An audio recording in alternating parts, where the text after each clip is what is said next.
Ex-Springboks head coach Jake White has warned Rassie Erasmus of the Joe Schmidt influence ahead of their Rugby Championship clash with the Wallabies. South Africa take on Australia in Johannesburg on Saturday, looking to begin the defense of their title with a victory. Erasmus' men will be heavy favourites for the contest, and they have gone in fully loaded for the match at Ellis Park.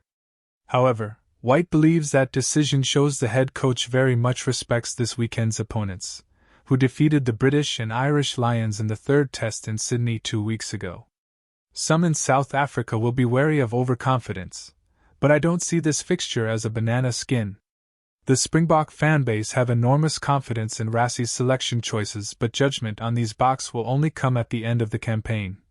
He wrote in his Rugby Pass column, "The fact that Rassie brought them back from their holidays a week early suggests he has seen something from the Wallabies. Something which merits close attention. It's a sign Rassie is taking the test seriously, which is a feather in the cap for Joe.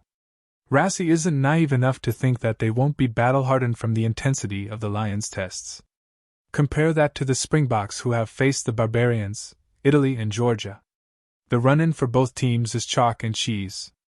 World Rugby boss, we've banned Rassie Erasmus twice, but we need brilliant innovators like the Springboks coach.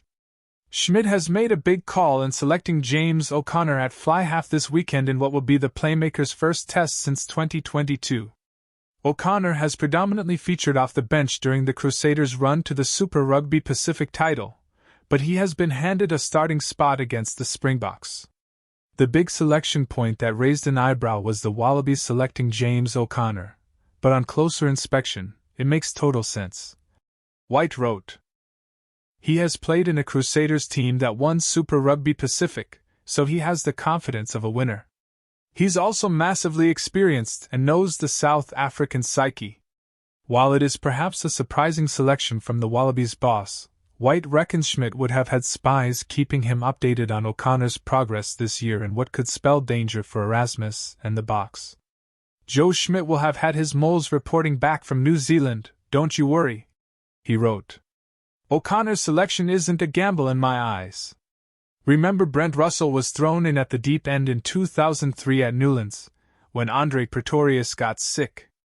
Australia hadn't done their homework on him because of his late call-up, and he was man of the match. Sometimes the cards fall in your favor in the most unforeseen ways, and it would be some story if O'Connor has a say in the test result. History shows that unlikely scenarios can come to pass, particularly in Springboks Wallabies games. Just 4 years ago, Quade Cooper came in from the international wilderness to kick the winning penalty against the defending world champions. It would be a remarkable moment should that be repeated by O'Connor, but White is ultimately backing South Africa to win, adding, "I think Rassie's tried and tested soldiers will do a job."